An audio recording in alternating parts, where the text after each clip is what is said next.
Hello, सुप्रभात। कैसे हो? मजे में होंगे। श्री और श्रीमती पीके कोटावाला आर्ट्स कॉलेज पाटन हिंदी विभाग की ओर से मैं डॉक्टर अर्जुन के तड़वी आप सभी छात्रों का हार्दिक अभिवादन, हार्दिक अभिनंदन करता हूँ। मित्रों, वैश्विक कोरोना की महामारी की वजह से शैक्षिक कार्य वर्ग खंड में होने के बजाय ऑनलाइन के जरिए हमारी सरकार, यूजीसी और विश्वविद्यालय ने निर्णय लिया है। क्यों? कि छात्रों की शिक्षा ना बिगड़े, इसलिए अंतर्जालीय हिंदी मंच की ओर से आज मैं आपको कॉलेज में प्रवेश पाने के लिए हार्दिक अभिनंदन और अभिवादन करता हूँ। मित्रों, आज आपका पहला दिन है। पहला दिन यानी कि प्रवेशोत्सव, प्रवेश का दिन है। वैसे प्राथमिक शाला विद्यालय में प्रवेश पाकर आए हैं, दो बार नए दिन महसूस किए हैं। वैसे ही महाविद्यालय यानी कि कॉलेज महाविद्यालय में दाखिला लिया है, तो आज आपका पहला दिन प्रवेश का दिन है, प्रवेश उत्सव। तो मित्रों, प्रवेश उत्सव में मैं आज आपको कॉलेज और विभाग की ओर से थोड़ा सा परिचित कराना चाहूँगा। तो मित्रों, प्रवेश उत्सव में आपको प्रवेश मिला है कला स्नातक 6 के अंतर, तो आप बहुत खुशकिस्मत है, बहुत नसीबदार है कि इस कॉलेज में आपको दाखिला मिला। जब मैं खुद किस्मत बोलता हूँ तो आपको आश्चर्य लगता होगा, विस्मय होता होगा कि इसमें क्या बड़ी बात है। बड़ी बात इसलिए है कि गुजरात में ये पहला कॉलेज है कि समग्र गुजरात में जितनी संख्या आर्ट्स कॉलेज पाटन में है, उतनी गुजरात की किसी भी कॉलेज में नहीं है। और संख्या से कॉलेज का मूल्यांकन नहीं होता है। इस कॉलेज की उम्र 60 साल हुई है। 60 सालों में कई इतिहास रचे, बड़े बड़े इतिहास रचे इस कॉलेज ने। और सांस्कृतिक और खेल कूद और अध्यापकों में और छात्रों में साहित्यिक प्रवृत्तियों में अव्वल नंबर पर यह कॉलेज रही है। आज भी 2020 में भी उत्तर गुजरात में ये पहली कॉलेज है। कौन कॉलेज? पीके कोटावाला आर्ट्स कॉलेज पाटन, जहां आपने दाखिला लिया है। तो मित्रों, आपने ऐसी कॉलेज में दाखिला लिया है। ये कॉलेज का मैंने परिचय करवाया। अब मैं साहित्यिक और कॉलेज की प्रवृत्तियों के बारे में परिचय कराना चाहूँगा। मित्रों, पढ़ाई के साथ साथ, अध्यापन के साथ साथ साहित्यिक, सांस्कृतिक प्रवृत्तियाँ होती है। तो कौन सी प्रवृत्ति? तो कॉलेज में खेल विभाग चलता है, खेल कूद यानी कि स्पोर्ट्स। खेल कूद में कई क्षेत्र है, जैसे क्रिकेट है, वॉलीबॉल है, टेनिस है, कबड्डी है, दौड़ है, विघ्न दौड़ है, लंबी दौड़ है, बहुत सी है, बहुत क्षेत्र है। सारा का सारा आपको चयन करना है कि मुझे इंटरेस्ट, रस खेल में है। तो क्रिकेट में है तो आपको क्रिकेट में मिलेगा मौका। अगर आपको कबड्डी में है या दौड़ में है तो आपको इसमें भी आपको भाग मिलेगा, हिस्से मिलेगा।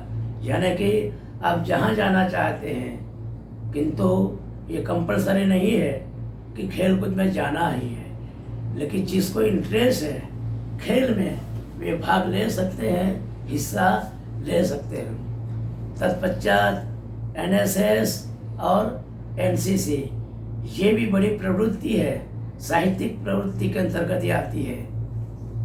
तो एनएसएस नेशनल सर्विस स्कीम, ये समग्र भारतवर्ष में एनएसएस चलता है।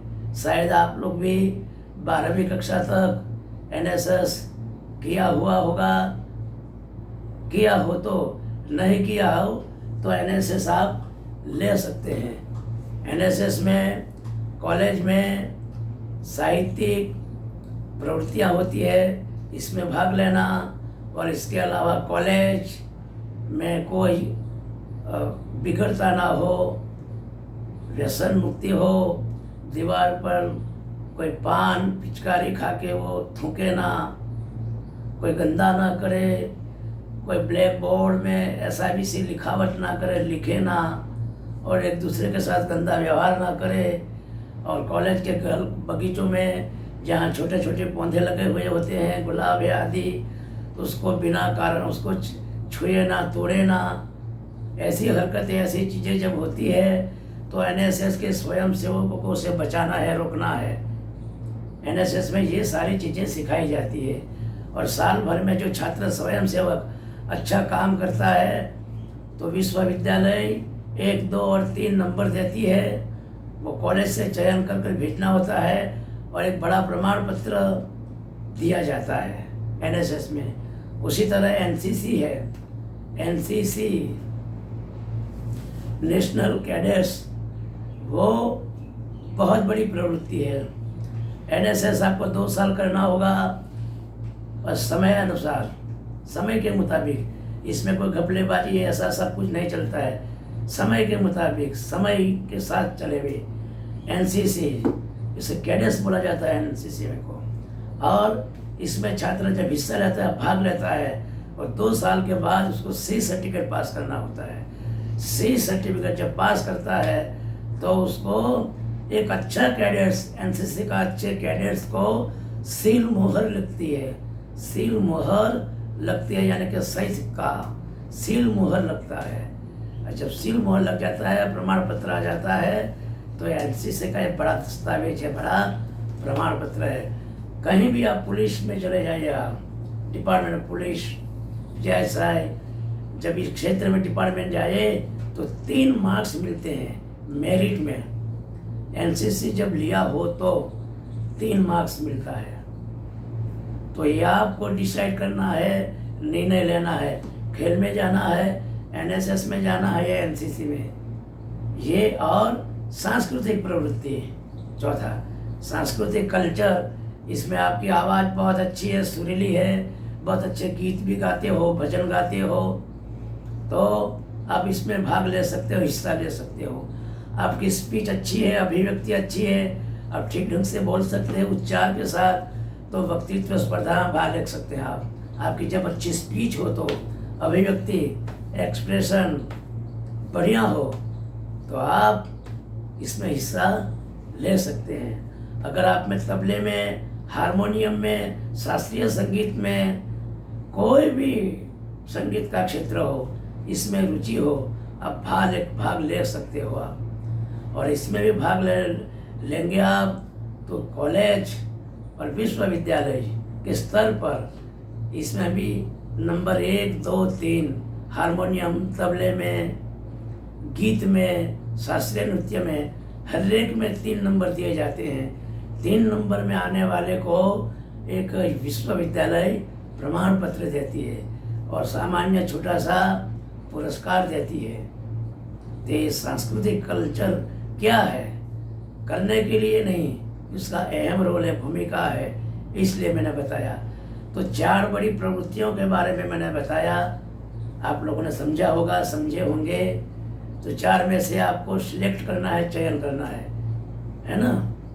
अब मैं विभाग की बात करता हूँ। विभाग साहित्य की प्रवृत्ति करती है, लेखक है, कवि है, उसके जन्मदिन मनाती है, या निबंध लिखने को कहते हैं, मौखिकी ली जाती है, वक्तृत्व स्पर्धा रखी जाती है, हिंदी भाषा दिन मनाया जाता है 14 सितंबर 2020, अभी कुछ दिनों में, कुछ समय में आ रहा है, यानी कि अगले माह हिंदी राष्ट्रभाषा का दिन 14 सितंबर 1949 के रोज से आज तक मनाते आ रहे हैं। ऐसे दिन मनाएंगे, लेखकों कवियों की पुण्यतिथि मनाएंगे और अच्छे अच्छे साहित्यकार बड़े बड़े कवियों की व्याख्यान रखते हैं विश्वविद्यालय स्तर पर और स्थानीय स्तर पर। ये साहित्यिक प्रवृत्तियां हैं विभाग की ओर से। तो मित्रों, ये कला स्नातक BA सेम 1 के छात्रों के लिए मैंने कहा है। कला स्नातक BA सेम 1 और इलेक्टिव ओपन EO 105 के छात्रों के लिए ये मैंने चर्चा की है। समझिए आप, आपका विषय क्या है, क्या लिया? हिंदी। तो CC CE और उसके बाद EO उसका शॉर्ट नेम है EO elective open. Elective open को क्या कहा जाता है? वैकल्पिक प्रश्न पत्र। आपका मेन विषय होता है, मुख्य विषय होता है और मुख्य विषय के बाद C आता है इलेक्टिव, कोर इलेक्टिव यानी कि सहायक प्रश्न पत्र। कोर इलेक्टिव यानी कि सहायक प्रश्न पत्र। फिर तीसरा जो है EO है इलेक्टिव ओपन यानी कि वैकल्पिक प्रश्न पत्र। आपके सामने 4-5 विषय थे और 4-5 विषय में से आपने चयन किया हिंदी को। ये इलेक्टिव ओपन, उसे इलेक्टिव ओपन कहा जाता है। उस पेपर का नाम है 105। 105 है वह कोड नंबर है, याद रखो बराबर। इलेक्टिव ओपन EO 105 ये कोड नंबर है। तो मित्रों, ये कला स्नातक BA सेमेस्टर 1 के छात्रों के लिए मैंने बातें की। तो मित्रों, अब अभ्यासक्रम की बात करने में जा रहा हूँ। पाठ्यक्रम, कि आपको पाठ्यक्रम में क्या पढ़ना है, पाठ्यक्रम में क्या पढ़ना है यानी कि अभ्यासक्रम में। तो मित्रों, कला स्नातक 6 माही 1 और उसमें भी elective open CEC EO elective open 105 के छात्रों के लिए कालजयी हिंदी कहानियाँ पुस्तक पढ़नी है। समझो बराबर, समझिए, सुनिए बराबर। कौन सी पुस्तक है? कालजयी हिंदी कहानियाँ। इस पुस्तक का संपादक doctor Bharat Patel, doctor Arjun Tadvi, doctor Somabhai Patel, इन 3 प्रोफेसरों ने मिलकर प्रस्तुत पुस्तक का संपादन किया है। इस पुस्तक को संपादन करने में मेरी भी भूमिका है। मैंने भी इस पुस्तक को संपादन करने में भूमिका अदा की है। डॉक्टर भरत पटेल, डॉक्टर सोमभाई पटेल और डॉक्टर अर्जुन तड़वी यानी कि मैं, इन तीनों ने मिलकर कालजयी हिंदी कहानियाँ का पुस्तक का गठन किया, संपादन किया, अलग अलग लेखकों की कहानियों को संकलन करके। तो मित्रों, कौन कौन सी कहानियाँ पढ़नी है इस पर्चे में, इस पेपर में। आइए, इस पर्चे में जो कहानियाँ पढ़नी है उस कहानियों का मैं क्रमशः उल्लेख करता हूँ, जिक्र करता हूँ। तो मित्रों,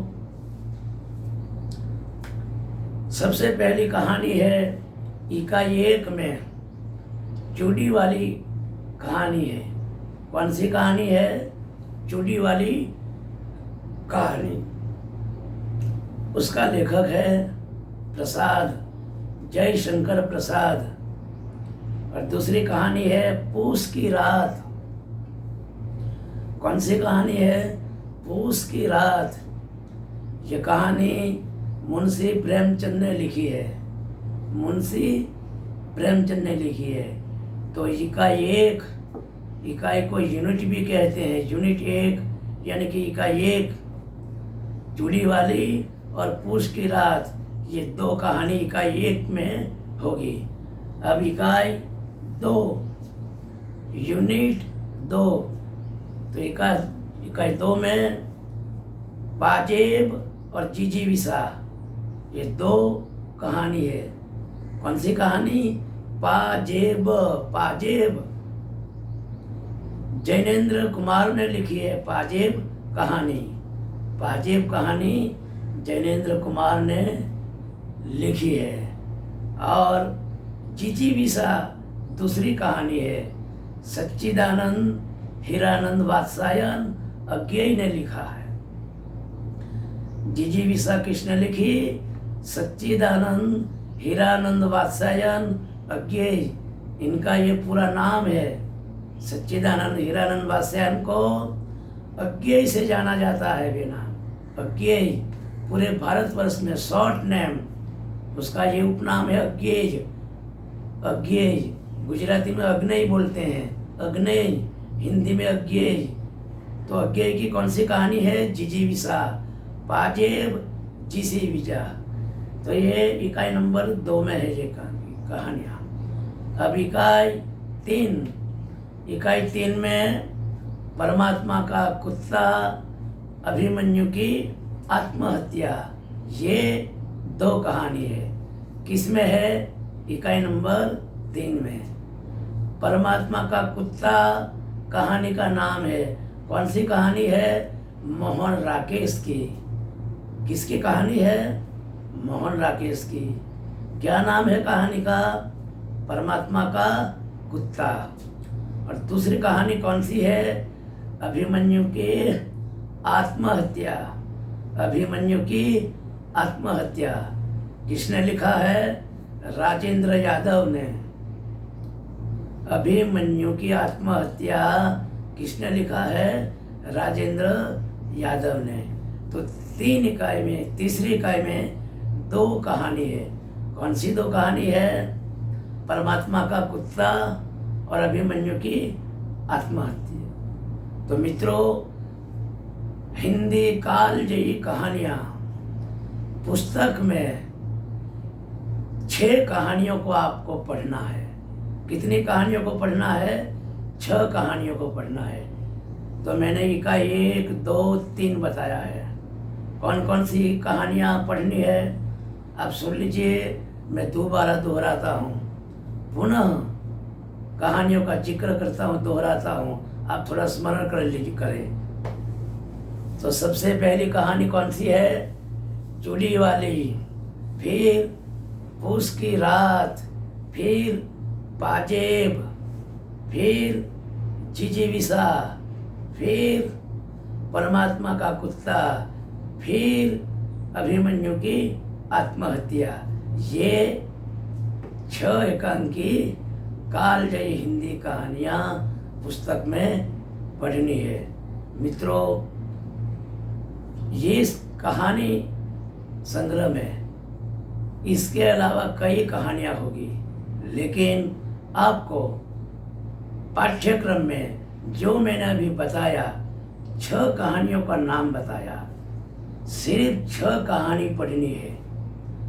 पुस्तक में 10 से 12 कहानियाँ होगी, समझो बराबर। पुस्तक में 10 से 12 कहानियाँ होगी। सारी कहानियाँ पढ़नी नहीं है। अभ्यासक्रम में, पाठ्यक्रम में विश्वविद्यालय ने जो सूचित किया है वही कहानी आपको पढ़नी है। जो मैंने अभी बताया, अभी मैंने बोला, 6 कहानियों का नाम बोला मैंने, लेखक के साथ 6 कहानियों का जिक्र किया, क्रमशः क्रमबद्ध। कहानी और लेखक दोनों को क्रमबद्ध आपके सामने रखा। तो सिर्फ 6 कहानी आपको पढ़नी है, इसके अलावा और कहानी पढ़ना नहीं है। मैंने बार बार पाठ्यक्रम का जिक्र किया, दोहराया, इसलिए ताकि आप समझ सके चीज़ों को। तो मित्रों, ये आपका पाठ्यक्रम है, ये आपका अभ्यासक्रम है। तो ये अभ्यासक्रम किस में है? कला स्नातक 6 माही 1 यानी कि बैचलर ऑफ आर्ट्स सेमेस्टर 1 के छात्रों के लिए। और एक छात्र कौन से? इलेक्टिव ओपन CCC, CE, उसके बाद EO इलेक्टिव ओपन के छात्रों के लिए ये पाठ्यक्रम, ये अभ्यासक्रम आपको पढ़ना है। इलेक्टिव ओपन के छात्रों को ये पाठ्यक्रम पढ़ना है। तो मित्रों, मैं प्रश्न करता हूँ आपको कि इलेक्टिव ओपन में 105 के अंतर्गत कौन सी किताब है? तो कौन सी किताब है? हिंदी कालजयी कहानियाँ। कालजयी कहानियाँ, हिंदी कालजयी कहानियाँ, ये पुस्तक का नाम है। इस पुस्तक में 10 से 12 कहानियाँ हैं, लेकिन सारी कहानियाँ पढ़नी नहीं है, सिर्फ 6 कहानियाँ पढ़नी है। समझे? समझ गए होंगे। ठीक है, बहुत खूब, बहुत अच्छा। तो मित्रों, ये पाठ्यक्रम और ये अभ्यासक्रम की मैंने बातें की आपके सामने।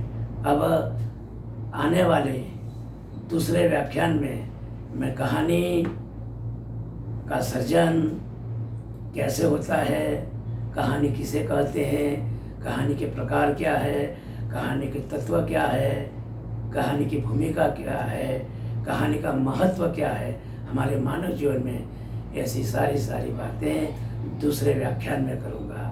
तो मित्रों, आज संक्षिप्त में मैंने प्रवेश उत्सव के लिए और कॉलेज की और विभाग की प्रवृत्तियों के बारे में और पाठ्यक्रम के बारे में मैंने बताया। आप समझे होंगे। तो मित्रों, ये व्याख्यान पूरा होता है। अब दूसरा व्याख्यान कहानी सर्जन और कहानी के तत्वों की ओर। तब तक आप पाठ्यक्रम का थोड़ा चिंतन करें, स्मरण करें और अंदर थोड़ा गुनगुनाएं।